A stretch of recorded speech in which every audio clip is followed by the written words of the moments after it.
je disais donc que nous étions le 15 février, qu'on travaillait beaucoup parce qu'on a déjà filmé sur le marché ce matin. Mais sur ce marché, on a eu la chance de rencontrer Thierry, qui est là, et qui est informaticien, et qui nous a... On s'était un petit peu contacté par courriel, un petit peu avant, qui est un type qui interroge les candidats au municipal, en particulier à Bergerac, sur le thème de ce qu'on appelle je sais pas, open data, c'est-à-dire les données ouvertes, c'est-à-dire l'accès de tous les citoyens, ma foi, à l'information publique. Et il a eu la bonne idée d'interroger les candidats là-dessus. Il nous dira comment ça se passe. Et puis, moi, je t'ai écrit parce que je suis un peu perplexe sur, disons, le fond de cette affaire, c'est-à-dire l'idéal de transparence. Et je fais partie des gens, parce que je crois que je ne suis pas tout seul, qui se grattent la tête à propos de transparence en disant, oui, d'accord, mais enfin, jusqu'où ça va, qu'est-ce que ça veut dire, voilà, on va parler de ça. Et puis avec nous, nous avons donc Manon Larousse-Aubag, qui est une lycéenne. Les bagues n'étaient peut-être pas obligées, mais... Ah c'est comme ça se voit, hein, excuse-moi, oui. Et qui est intéressée par le sujet et qui est là pour ça, hein, parce que tu es une lycéenne un peu consciente. Minimum, on essaye. Voilà. Petit niveau. Tu t'intéresses un peu aux choses qui concernent tout le monde et tu as bien raison. Voilà. Bon, ça va comme présentation, c'est bon? Ouais. Parfait, parfait. Bon. Alors Thierry, je te laisse un peu présenter ce qui t'a poussé à interroger comme ça les candidats à Bergerac là-dessus. Alors la question initiale, c'est que je suis un nouvel habitant de Bergerac. Arrivant à Bergerac, j'ai besoin de me renseigner sur la situation de la ville, à la fois des situations, disons, financières, mais aussi des informations sur la façon dont fonctionne la ville. Donc j'ai besoin de documents. Aujourd'hui, une ville comme Bergerac, pour trouver des documents, c'est très compliqué. Le site de la ville donne assez peu d'informations. Je ne parle même pas du cas de la CAB où l'information est pratiquement inexistante. À partir de ça, la question est ces informations publiques, assez simples, qui sont quels sont les choix qui sont faits par la ville, comment fonctionne la fiscalité, les personnes dans l'organisation de la mairie, sont des données publiques auxquelles nous n'avons pas accès. Alors, attends, excuse-moi, mais n'allons pas trop vite. Il y a quand même une loi là-dessus, ou des lois, je suppose. Tout à fait. Il y a une loi qui est gérée par la CADA, ouais, qui est un organisme qui dépend d'une loi de 1978, qui dit, dans les grandes lignes, que tous les documents CADA, publics... ça veut dire... Alors, CADA, ça veut dire... c'est une bonne question. Excuse-moi. Je l'ai mis dans ma lettre. Bon, là, oui, tu as ta lettre sous les yeux. Non, Commission... ouais, c'est ça. des données, oui. Exactement. Accès aux données administratives, d'accord. Accès aux données administratives. D'accord. Exactement. Très bien. Le principe de la CADA est d'en dire que... Oui, parce qu'il y a Philippe derrière la caméra, il s'y connaît aussi. Oui. Que tous les documents qui sont générés par un service public, par un organisme public, appartiennent aux citoyens, puisque c'est eux qui les financent. Donc on est censé pouvoir y avoir accès. Avec un certain nombre de limites qui sont discutables par rapport aux éléments du secret, dans le sens où... Attends, excuse-moi encore. Donc, d'accord, il y a une loi, ces informations doivent être publiques, elles le sont relativement, me semble-t-il. Par exemple, il me semble qu'il est facile d'accéder à l'organigramme de la mairie. On peut savoir qui fait quoi, non? Alors, l'organigramme de la mairie, c'est des informations publiques, mais on est quand même dans le tout début de l'information publique. Ouais. Je vais donner un exemple qui a lieu il y a quelques mois, par exemple, sur la réserve parlementaire. Ah, oui. La réserve parlementaire, qui est donc une masse d'argent qui est gérée directement par les députés et qui est distribuée d'une façon, jusqu'à maintenant, assez inconnue. Ouais, cette réserve parlementaire, ce n'est plus le cas justement parce qu'il y a une association qui, au travers de la CADA, a obligé les parlementaires à rendre visible comment était distribué cet argent-là. Donc d'un côté, on avait des grands renseignements, qui étaient ce qu'avait bien voulu nous donner, disons, là en l'occurrence, le Parlement, mais... on n'a pas exactement accès à l'information de où va cet argent, pourquoi il va là. C'est la grande différence entre l'information qu'on veut bien nous donner, donc par exemple l'organigramme, qui quelque part, je suis content de connaître l'organigramme de la CAB, mais ça ne me dit pas grand-chose sur la façon dont ça fonctionne. Je suis content de savoir qu'il y a M. Rousseau tout en haut, mais je veux dire, j'ai pas beaucoup d'informations sur ce que ça veut dire. D'accord. Donc c'est les informations qui sont le tout début de l'information publique. Ce qui est intéressant, c'est d'avoir beaucoup plus d'informations. Si on parle par exemple de la CAB, la façon même dont a été créée la CAB, à travers un organisme qui s'appelle la CLECT, a donné un grand rapport que manifestement, pas grand monde n'a vu. À commencer d'ailleurs par les élus, puisqu'il a été donné au travers du conseil municipal l'autorisation à M. Brett de signer La CLECT, en ce qui concerne Bergerac. La CLECT, c'est-à-dire? Alors la CLECT, c'est quand on mixe des EPCI, donc des intercommunalités, ce qui a été le cas dans la création de la CAB. On doit créer un organisme qui s'appelle la CLECT, ce qui marche aussi d'ailleurs si on... qui est le transfert des compétences, c'est ça? Qui permet de savoir exactement le transfert des compétences, de mixer entre les différentes, parce que certaines EPCI avaient plus de compétences que d'autres. Par exemple, certaines s'occupaient des routes, d'autres s'occupaient des routes. Donc il faut mixer tout ça dans un super rapport, dans lequel on dit que certains éléments vont être refacturés, d'autres pas refacturés, mais aussi sur lesquels on discute de la répartition des dettes.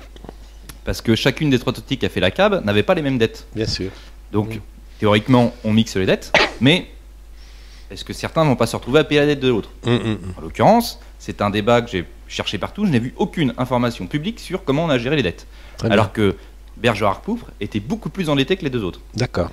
Donc là, il y a une question. D'accord. Très bien. Pas de rapport. La CLECT, on ne l'a pas. En théorie, la CADA nous dit qu'on peut l'avoir. D'accord. Alors là, on peut aller plus dans le détail, à savoir que normalement, les mairies, enfin toutes les institutions publiques sont censées avoir un répertoire de toutes les informations disponibles. Par exemple, ce type de rapport, mais il y en a des kilomètres. La mairie commande des kilomètres de rapports sur l'activité économique. Par exemple, vous avez des rapports qui ont été d'ailleurs payés très cher sur que faire après la SNPE, qui sont des rapports qui vous fait parler. Ça, c'est des rapports publics, mais vous ne les avez pas. D'accord. Alors évidemment, l'organigramme, c'est bien, mais on est au tout début de ce qu'il nous faut pour savoir, au moins avoir une avis politique sur la ville. Alors, ce qui est un peu curieux, c'est que... c'est très intéressant ce que tu dis là. Et il me semble que l'opposition elle-même n'insiste pas beaucoup là-dessus. Je veux dire, mairie de Bergerac est socialiste, hein, comme chacun sait, mais il y a une opposition officielle. Enfin bon, et il me semble qu'elle n'insiste pas beaucoup pour simplement disposer de ce dont tu dis là, tel ou tel rapport. Alors, c'est bizarre, non? C'est vrai que l'opposition... Enfin, je dirais qu'il y a deux questions. Aujourd'hui, si je pars par exemple sur ce que pensent les grands partis politiques, on peut se baser sur ce qui s'est passé par exemple en 2012, l'intégralité des partis politiques sont pour l'open data.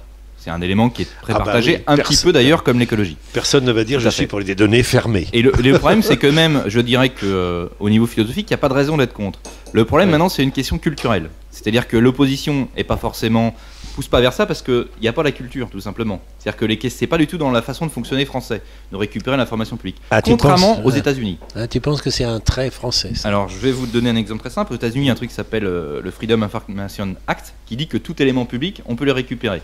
C'est à la ville de justifier quand il ne veut pas vous donner un document. Donc c'est l'approche totalement différente.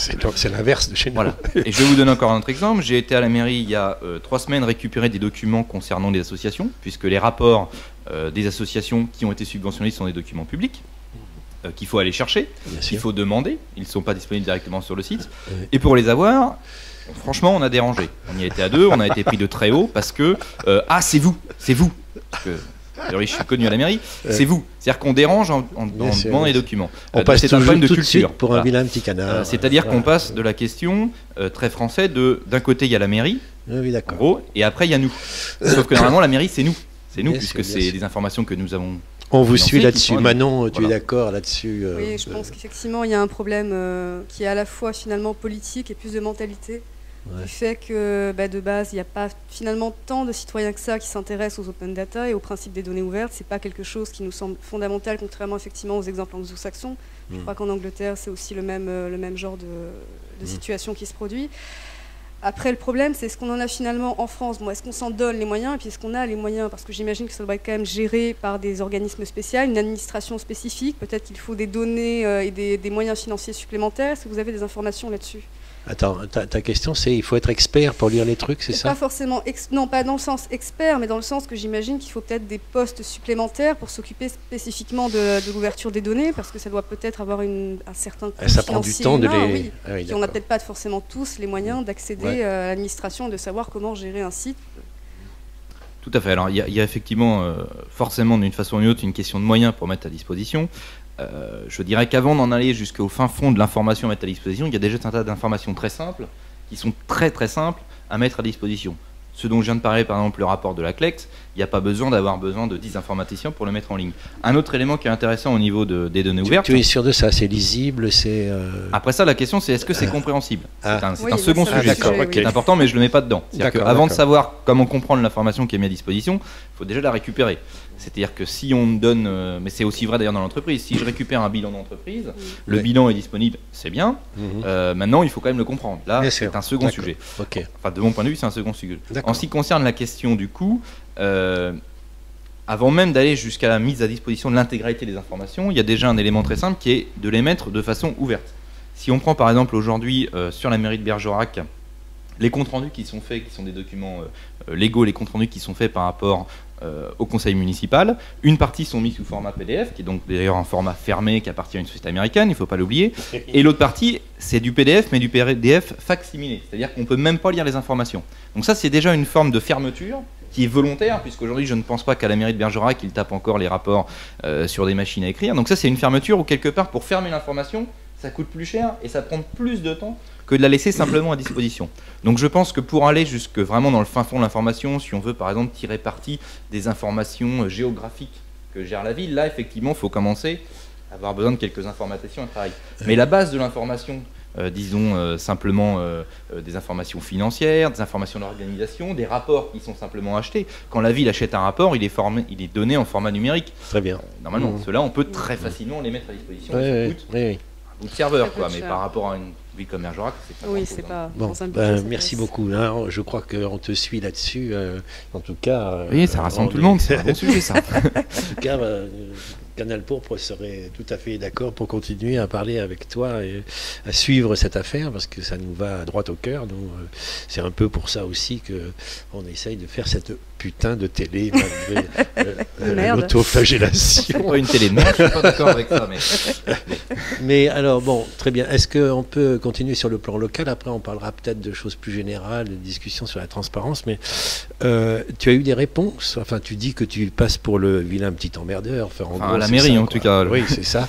Est-ce que quand même, à l'occasion des municipales, il n'y a pas un petit quelque chose qui... Alors, à ma grande surprise, j'ai eu très peu de réponses. Malgré quand même 2 articles dans Sud-Ouest, qui est un petit peu, disons, l'organe d'officialisation des questions sur Bergerac.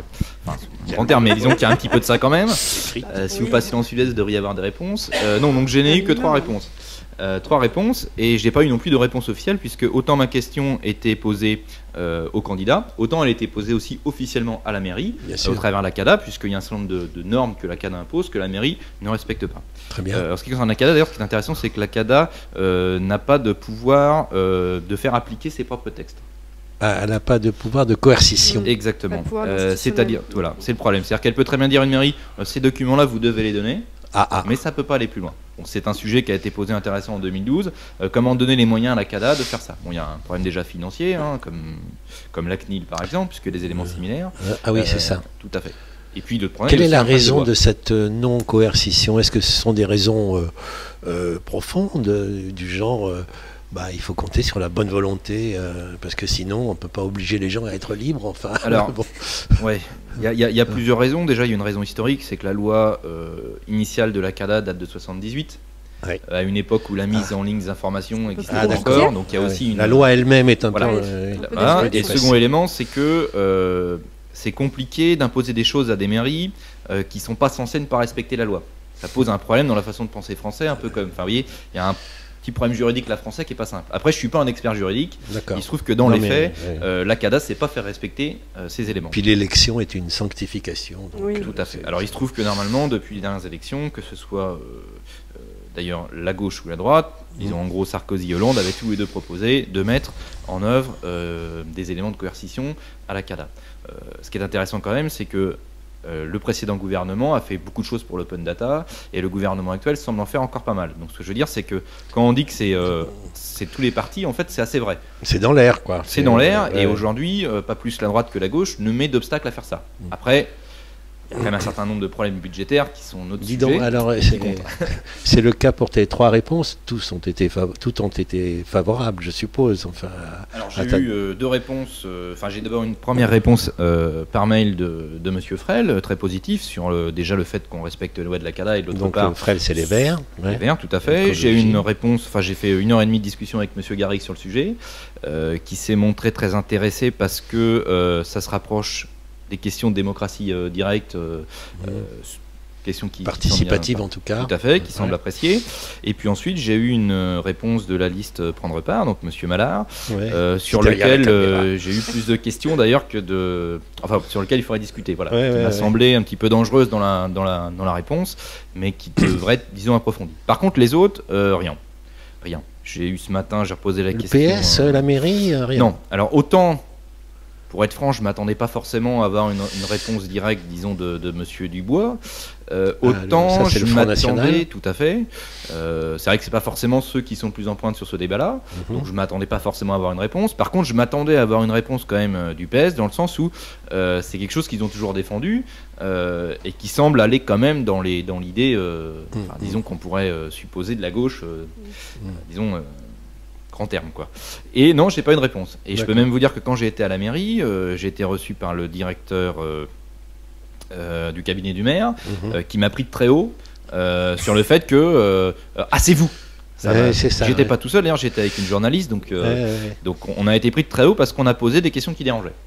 Parce que j'ai essayé tout simplement de récupérer les documents publics, en l'occurrence qui était assez simple, qui était simplement les bilans de certaines associations de la ville de Bergerac. Bon, voilà. Mais je sais qu'il a ma question, mais j'ai pas de réponse. Pourtant, il y a quand même une question juridique que la ville ne respecte pas un certain nombre. Bien sûr, oui, ça paraît tout à fait évident.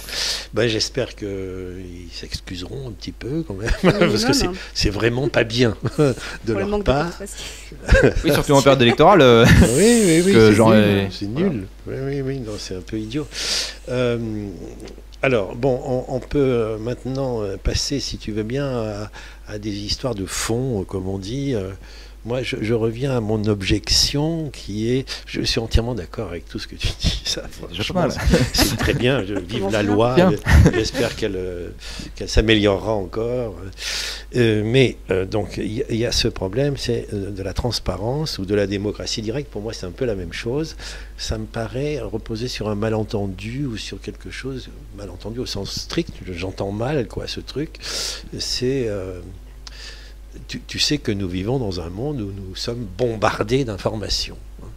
Tous les jours, de toutes sortes, l'une chasse l'autre, et évidemment on est tenté, enfin moi je fais partie des gens qui sont tentés de dire, bon, l'information ça va pas du tout, malgré le fait que certains journalistes me défendent l'information, et il a sûrement raison, mais pour moi qui suis un vieux prof de philo, l'information c'est le premier degré de la connaissance, mais un tout petit premier degré, et ce n'est sûrement pas la connaissance, quoi.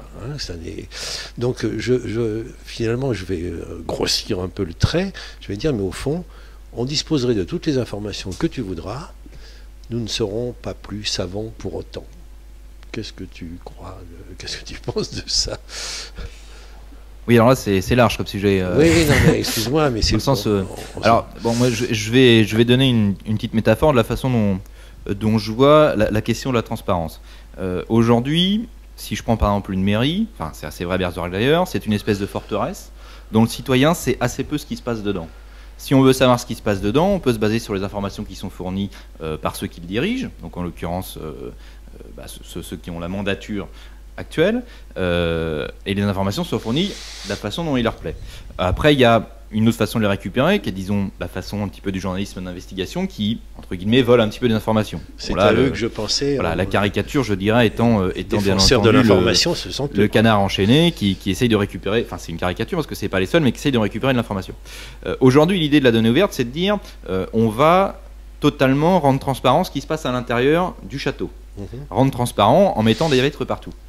Mais le fait de mettre des vitres partout ne veut pas dire que le citoyen va aller voir ce qui se passe dedans. Pour moi, c'est deux sujets complètement différents. C'est-à-dire que le sujet des données ouvertes donne possible le fait d'accéder aux informations. Après, il faut encore que le citoyen ait envie d'aller voir. D'accord. C'est un autre sujet. Et là-dessus, tu dis c'est un autre sujet pour l'instant. C'est un sujet qui m'intéresse aussi, mais c'est pas tout à fait le même. Arrêtons-nous. Au moins, on donne l'information. Après, vous en faites ce que vous voulez. En fait, c'est l'accessibilité qui t'intéresse, plutôt que la transparence. Bah, pour moi, c'est ce que j'appelle la transparence, mais il y a aussi un autre élément important par rapport à l'information. Tu as dit, on est bombardé d'informations. Ouais. En l'occurrence, là, c'est la démarche est différente. C'est-à-dire qu'on est bombardé d'informations, mais c'est des informations qui sont déjà pré-mâchées. Bon, j'en ai amené là, par exemple, quelques exemples. Je crois que je les ai mises là. Donc, je ne sais plus où ils sont. J'ai amené deux documents. Ouais. Un de la CAB, sur lequel d'ailleurs j'ai écrit un article, où on nous fait un beau diagramme pour expliquer... mais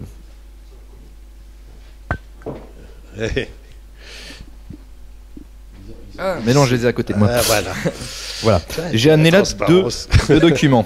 Je vais vous donner la différence justement entre des données ouvertes et des données qui sont fournies disons pré-mâché. Très bien. Celui-là, j'en ai parlé par exemple, c'est le document de la CAB, qui est le seul document qu'on peut trouver aujourd'hui sur le budget de la CAB. D'accord. Vous cherchez, il n'y en a pas d'autres. Vous savez, c'est quand même assez léger. Or, le grand intérêt de ce document, c'est que si vous faites la somme de ce qui est marqué là, 5 millions plus CDA, ça fait 41 millions. Oui. Le document est faux. Il manque 9 millions. Oui, parce que c'est 50 millions là, tout à fait. Le budget de Bergerac. Le document qui est là est faux. Il manque 9 millions. Je pense pas il que n'est ce soit pas faux, volontaire. mais il est insuffisant. Il est disons qu'il a un problème partiel d'information. ou partiel peut-être. Second document que j'ai reçu qui vient d'un candidat, je pense pas que ce soit la peine de citer lequel, mais Ouais. en l'occurrence je peux le dire, c'est celui du Front National. Ouais. Il nous donne un document sur lequel on nous bombarde des informations avec un certain nombre de chiffres. Ouais. Moi je suis un citoyen lambda, je suis pas pour ou contre ce qui est marqué dedans. Ma question c'est de savoir si c'est vrai. Par exemple, la moyenne de la fiscalité à Bergerac est 22% de plus que les communes équivalentes. 350 véhicules en parc automobile. Est-ce que ces informations sont bonnes ou pas? Non, je peux pas le savoir. Oui. Voilà. Moi je suis un citoyen et je peux pas le savoir. Je suis obligé de faire confiance à un parti politique. C'est ça. Forcément, si je reçois le même du Front de gauche, ça risque d'être l'inverse. Mais je veux dire, en tant que citoyen, je n'ai pas de moyen de vérifier l'information dont on me bombarde. Bah écoute, puisqu'on est en train de casser du sucre sur le dos des partis Non, parce qu'en politiques, plus, ces informations ne sont pas forcément fausses. Hein. moi j'en ai une En autre, l'occurrence. je ne l'ai plus là, mais c'est M. Garrigue qui a publié sa plaquette où il y a un truc où il y a écrit « Les chiffres parlent d'eux-mêmes ». Non. Et c'est évidemment faux, les chiffres ne parlent Tout pas à fait, d'eux-mêmes. il faut quand même les interpréter. Mais enfin, je veux quand même préciser que la donnée verte ne concerne quand même pas que des chiffres. Hein. Une grande majorité des données vertes ne sont pas des chiffres d'ailleurs. Aujourd'hui, je sais que la ville de Bergerac commande beaucoup de rapports sur des questions économiques. Vers où il faut aller, genre non. Ces documents, on passe notre temps à nous en parler, un rapport a dit, un rapport a dit, un rapport a dit. Ouais, cool, mais moi je veux voir le rapport parce que j'ai pas forcément confiance dans ce qu'on nous raconte. Pas forcément l'idée qu'ils la mettent à leur sauce pour les arranger. D'accord. Souvent c'est quand même le cas, mais c'est pas forcément toujours le cas. Mais tu me méfie quand même un petit peu. Tu ne cries pas au complot, tu dis Non, simplement, exactement, voilà. Et puis l'autre arme qui est intéressante dans la transparence, j'appelle transparence, c'est que ça permet aussi de mettre fin à beaucoup de rumeurs. Un des problèmes de ce manque d'information, c'est qu'on crée beaucoup de rumeurs sur plein de sujets. C'est assez vrai au niveau national, mais c'est très vrai aussi au niveau local. J'entends des choses totalement hallucinantes, mais ça va pas plus loin. C'est-à-dire que je ne sais pas si c'est vrai, je ne sais pas si c'est pas vrai. Alors, je vais revenir un tout petit peu sur cette histoire d'information. Ce que tu viens de me dire là, me fait penser à ça. Est-ce que tu ne crois pas que l'une des causes de la situation que tu dénonces à juste titre, c'est la disparition du vrai journalisme, c'est-à-dire ce que tu es en train de dire, la lecture des rapports, l'interprétation des chiffres, etc. Normalement, ça devrait être un peu le boulot des journalistes. Or, il se trouve que Sud-Ouest, le monopole de l'information écrite, ne donne évidemment pas les moyens à ces journalistes de faire ce boulot. Enfin, on voit les articles qui se réduisent à 15 lignes, même pas signés. Enfin, ils ont manifestement, c'est pas de leur faute, mais ils n'ont pas les moyens de faire ça, non ? Alors, je suis tout à fait d'accord avec ça. Les journalistes n'ont plus les moyens de le faire. Alors, la question après, c'est comment faire pour leur donner les moyens. Je pense que la principale raison, c'est qu'ils n'ont pas aussi les moyens parce que les Français n'achètent plus les journaux. Donc on est quand même en partie responsable. On leur a un petit peu coupé l'herbe sur le pied de ce côté-là. Après on peut discuter si les médias au bon, c'était un sujet. Mais ce que je veux dire, c'est qu'en tout cas, ils n'ont plus le revenu qui vient des Français.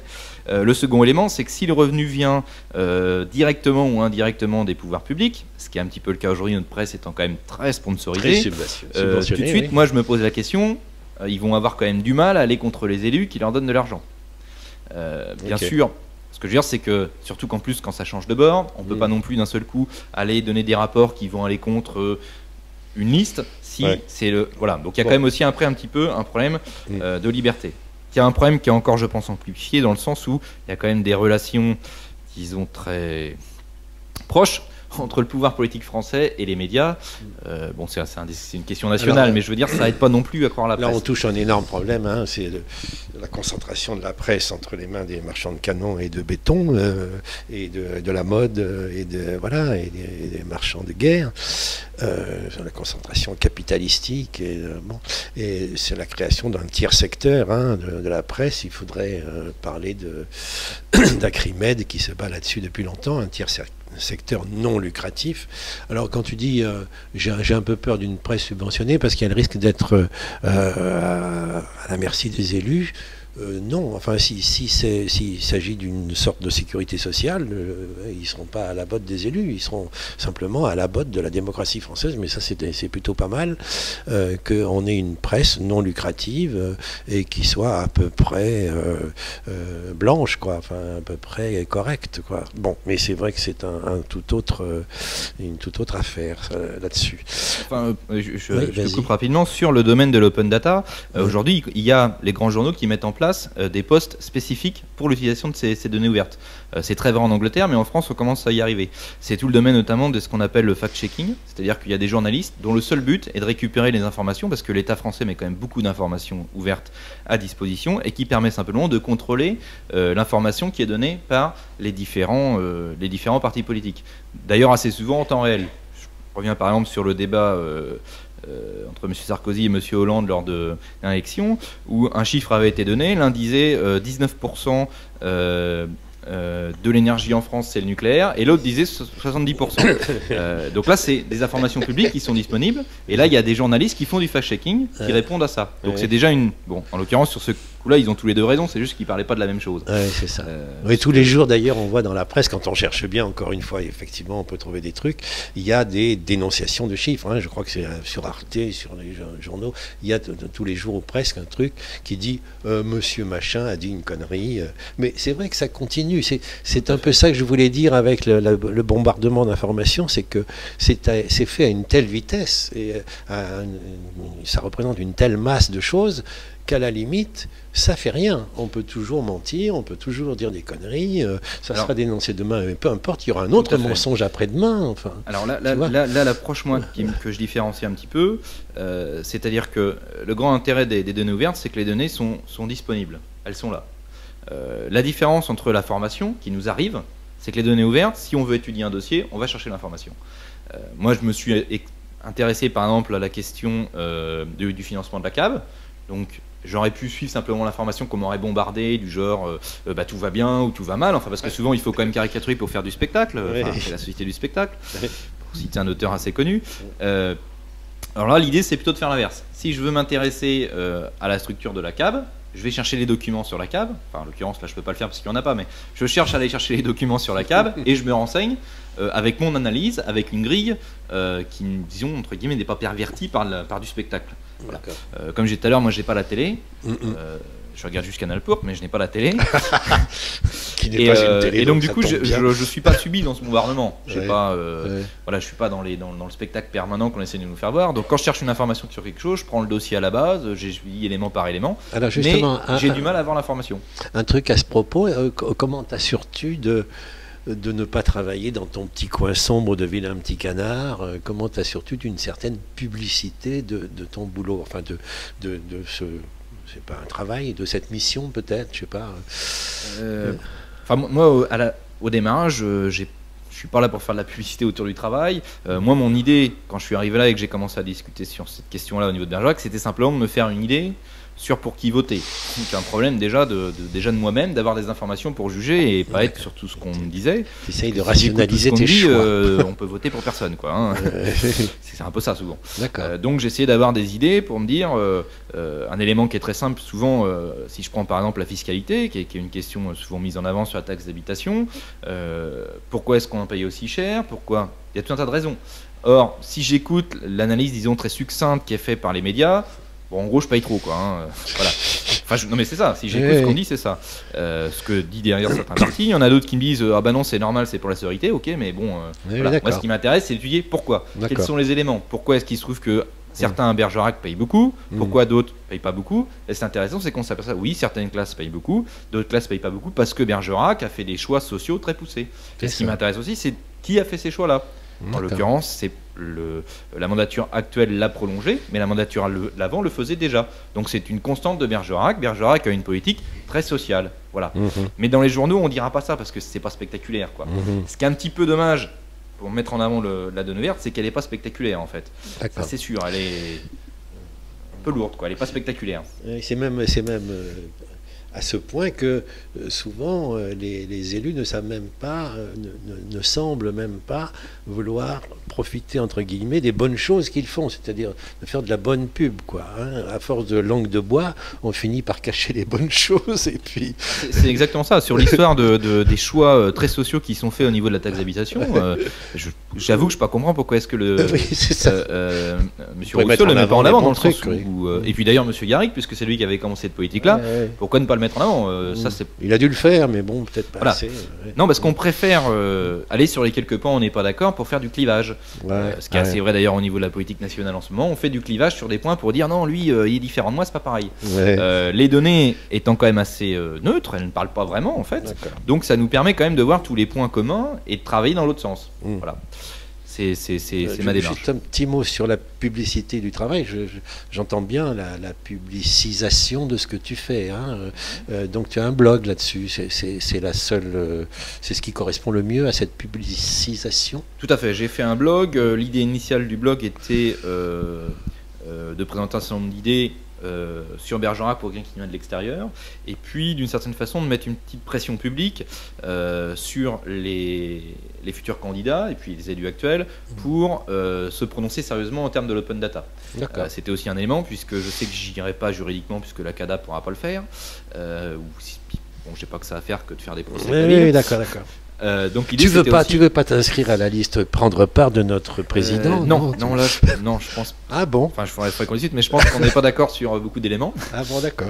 Mais non, j'ai pas forcément envie de m'inscrire sur une liste. Excuse-moi. Déjà parce que comme j'arrive à Bergerac, mon premier problème avant de m'inscrire sur une liste, c'est qu'il y a quand même beaucoup de dossiers qu'il faut connaître à Bergerac. Moi, j'arrive, et j'en connais pas le quart de la moitié. Mais ce qui m'intéresserait, c'est qu'en arrivant simplement en m'intéressant sur le peu de données ouvertes qui sont disponibles, parce qu'il y a quand même beaucoup d'éléments sur les comptes, je m'aperçois que simplement en les regardant, j'en connais déjà pas mal sur Bergerac, et même beaucoup plus que des gens qui lisent les journaux tous les jours depuis des années sur Bergerac.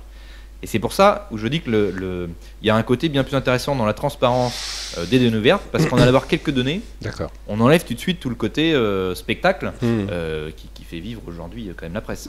Juste un point sur les chiffres, encore sur les chiffres qui ne parlent pas d'eux-mêmes, mais vous êtes nombreux, Thierry? Il y a plusieurs Thierry ou tu es tout seul? Moi je suis très nombreux, je suis tout seul.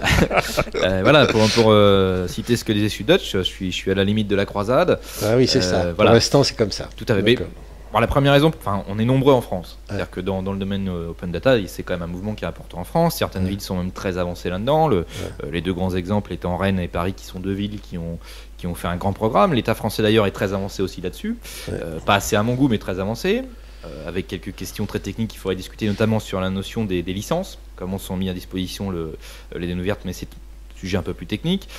Sur Bergerac, je suis pour le moment tout seul, pour un problème très simple, c'est que je viens d'arriver. De toute façon, je ne connais pas grand monde ici. Maintenant, aujourd'hui, mon tu blog... vas te faire des amis, rassure-toi. C'est possible. Mon blog a déjà pour idée d'aller beaucoup plus vite plus loin que les données ouvertes. C'est pas mon seul cheval de bataille. Il y en a un autre autour de l'écologie, mais on pourra peut-être y revenir plus tard.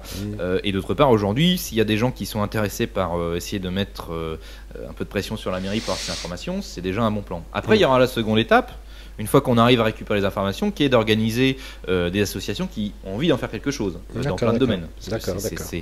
Données ouvertes, ça va dans un domaine assez extraordinaire. Pour laisser la parole à Manon.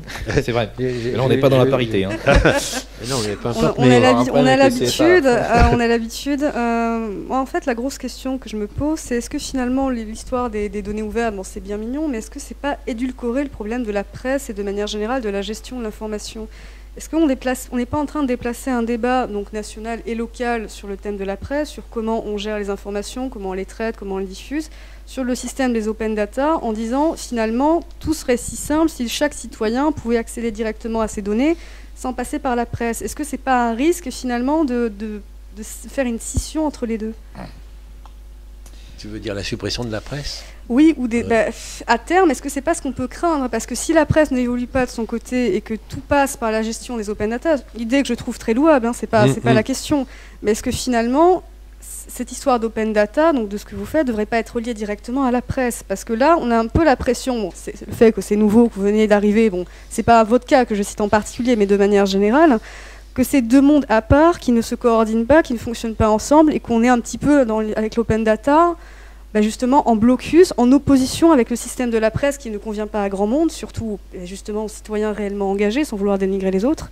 Est-ce que c'est pas un souci pour vous? Est-ce que vous craignez pas Alors, c'est peut-être pas clair dans mes explications, mais en fait, la presse aujourd'hui est assez proche de l'open data. C'est-à-dire qu'il y a beaucoup de journalistes aujourd'hui qui sont vraiment spécialisés dans étudier l'open data. Alors c'est pas forcément très vrai en France dans le sens où c'est pas un mouvement qui est encore très fort, mais en Angleterre par exemple, il y a des presses qui sont vraiment spécialisées pour étudier l'information. Tout à fait.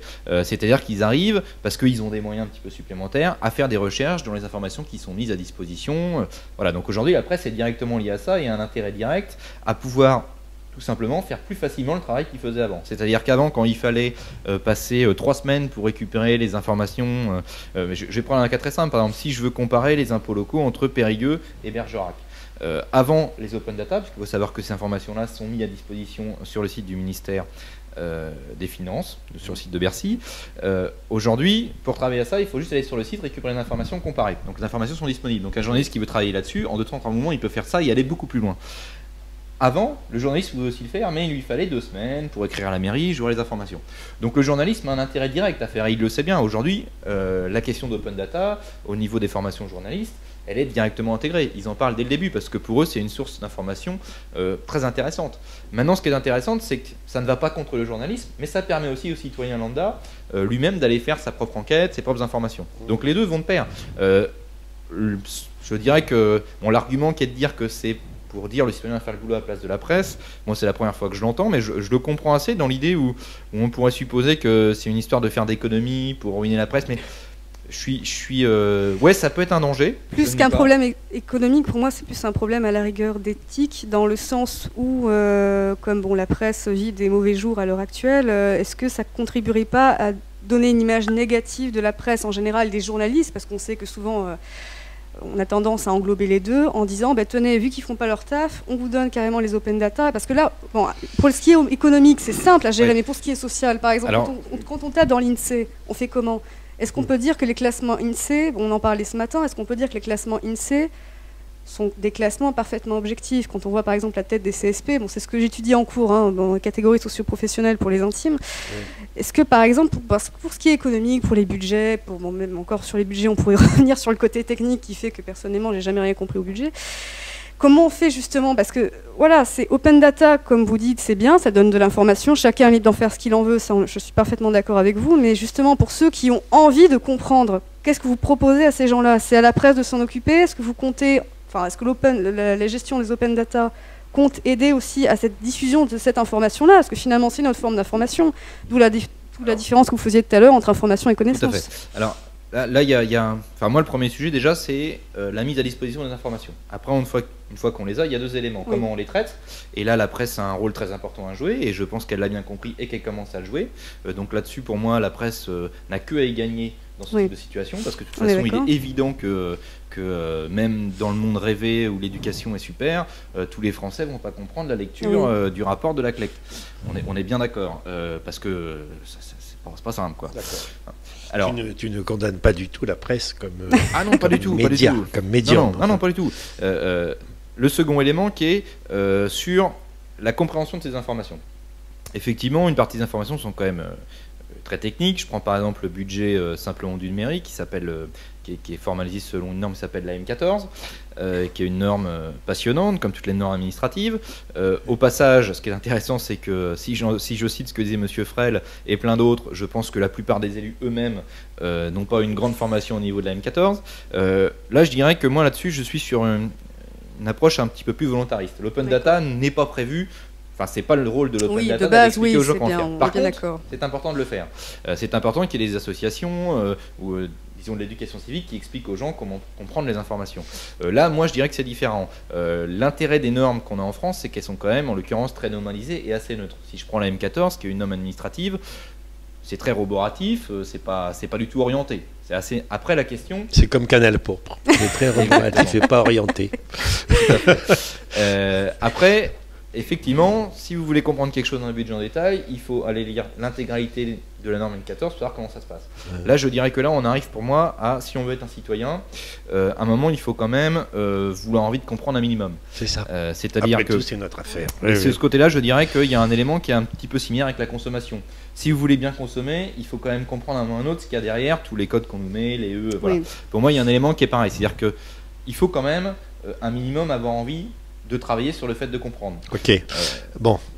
Et en France, là-dessus, si je vais te couper, mais il se trouve vas-y. que les sites du gouvernement sont quand même très bien faits pour mettre à Oui. disposition. Tout à Là-dessus, fait. j'ai été impressionné. Je ne pensais pas que l'information était disponible autant que ça. Il y a beaucoup d'informations qu'on Voilà. oublie, on se plaint beaucoup, mais il y a quand même ce qu'il faut pour lire un tutoriel. Et là, on utiliser passe la pas M14. pour un vilain petit emmerdeur, au contraire, on est invité à... Oui, oui. Très bien, on va pas embêter le monde davantage, ça fait un moment qu'on est là. Juste un petit mot de vieux con de prof, mais donc on a une lycéenne là. Comment ça se fait que tu t'intéresses à tout ça? Comment ça se fait que tu es pas devant, je sais pas, tes jeux vidéo, bordel, comme tout le monde Alors les jeux vidéo, c'est vrai que j'ai jamais. Si Mario Kart j'aime bien, mais c'est pas un jeu vidéo maintenant, ça n'existe plus. Vous êtes déjà, Enfin, oui, vous êtes bien trop Moi, vieux. je suis trop vieux pour comprendre, mais enfin, Ça marche il plus, me ça. semble que... Bah, pourquoi je suis là non, le pauvre. Pourquoi je suis là? Je sais pas pourquoi je suis là. En fait. C'est ça qui est drôle, c'est que justement, en principe, j'aurais pas Non, mais de ça nous raison d'être rassure, je là. veux dire, il y a des lycéens qui s'intéressent à la vie sociale et Ouais, politique. enfin justement, pour moi le problème c'est qu'on se pose la question pourquoi on est là, parce que ça devrait être logique. Enfin, on est là Oui. comme n'importe quel Ça te paraît citoyen. naturel. Ben, pour moi, oui, mais je crois que je comprends bien que c'est pas, c'est justement le souci, c'est que c'est pas le cas de beaucoup d'entre nous, enfin de jeunes, j'entends, sans vouloir faire une ségrégation. Je suis là, comme pas mal Non, de non, pré-citoyens, on pense pour s'intéresser à la vie de la cité, pour reprendre la définition de je ne sais plus quel Très bien. théoricien. Et puis parce que on voit que même dans une ville comme Bergerac, qui paraît d'apparence assez calfeutrée, où on voit peu de choses, où on entend beaucoup de choses, mais on ne sait pas trop à quoi les raccrocher, il y a de la vie, ça bouge, il y a des gens qui pensent, et ça fait plaisir, et ça fait du bien. Voilà. Bon, merci à tous les deux. Vous vouliez ajouter- Merci. On va laisser tomber parce que c'est un peu la même chose si tu veux. Hein. La démocratie est difficile et elle nous appartient comme tu La as démocratie directe. dit. Très bien. Philippe, tu voulais ajouter Oui. quelque chose? Merci. Oui, non, ce qu'il y a, c'est qu'il faudrait je qu'on recommencera un jour. Hein. Oui. Ah non, mais moi, je... Voilà, tu on fera en es plusieurs. d'accord. Comme les Il y a séries. pendant 8 heures, hein. C'est comme les séries, pareil. Sachez qu'à Canal Pop, vous pouvez faire vos thèmes, imposer vos sujets et tout ça, et puis on en discute, quoi. Ok. Et oui, puis il y a aussi la discussion avec toi qui C'est drôle. est un peu pendant. Merci à tous les deux. Merci à vous. Ciao.